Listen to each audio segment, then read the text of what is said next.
Депутаттардын тобу коммерциялык эмес уюмдар тууралуу мыйзам долбоорун иштеп чыкты. Ага ылайык чет жактан каржыланып, саясий ишмердүүлүк кылгандардын баары эми чет мамлекеттин өкүлү болот. Бир дүйнө Кыргызстан уюмунун эксперттик баамында бул россиялык кадимки эле чет элдик агент деген түшүнүккө түспөлдөш. Бирок чын-чынына келгенде бул мыйзам толук кандуу иштесе, биринчи кезекте ошол депутаттар өздөрү чет элдик агент болушу керек. Эмнеге дебейсизби? Кактус медиа басылмасындагы кесиптештерибиз Жогорку Кеңешке сырттан келген каражат тууралуу маалыматты ачык булактардан чогултушту. Жогорку Кеңеш саясий орган катары дайыма эл аралык донорлордон акча алып турат. Мисалы, америкалык USAID парламенттин өнүгүүсүнө бөлүп берген гранттын эсебинен мыйзам чыгаруу иши боюнча сөздүктөр, окуу китептери басылып чыгарылган. Мындан тышкары бул каражатка тренингдер жана башка иш-чаралар өткөрүлгөн.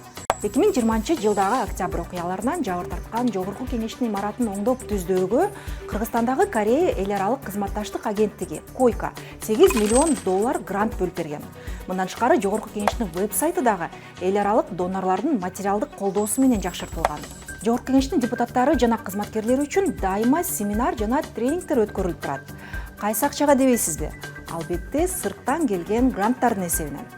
Мисалы, өткөн айда эле 18-19 майда Кыргыз Республикасындагы мыйзам чыгаруу процесси деген темада 2 күндүк семинар болуп өттү. Окуу курсу Европадагы коопсуздук жана кызматташтык уюмунун Бишкектеги программалык кеңсесинин колдоосу менен демократиялык башкарууну бекемдөө долбоорунун алкагында өткөрүлгөн. Депутаттар өздөрү мыйзам долбоорлорун иштеп чыгууга же ар кыл маселени көтөрүүдө бейөкмөт уюмдардын эксперттерин дайыма ишке тартып турат. Мисалы, Жогорку Кеңештин төрагасынын алдындагы аялдардын, балдардын укуктары жана гендердик теңчилик боюнча кеңеш, жарандык платформа, балдардын укугун коргоочулар лигасы жана башка бейөкмөт уюмдар менен кызматташып турат. Жогорку Кеңештин бюджетинде депутаттардын иш сапарларына каражат каралган. Бирок көп эле учурда эл өкүлдөрү бейөкмөт уюмдардын эсебинен чет өлкөгө чыгып келишет.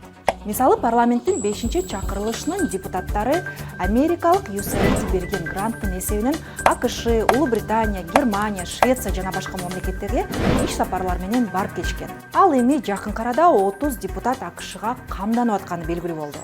Алардын чыгымын эл аралык мамилелер боюнча Улуттук демократиялык институту, америкалык бейөкмөт уюм көтөрөт. Чет элдик агенттерде бир топ жылдан бери чыгарып келген Надира Нарматова Финляндиянын элчилиги, Финляндиянын тышкы иштер министрлиги жана Кыргызстандагы Улуттук демократиялык институт тарабынан ишке ашырылган долбоордун алкагында дагы башка 4 депутат айым менен бирге Финляндияга барып келгенин эсинен чыгарып койду.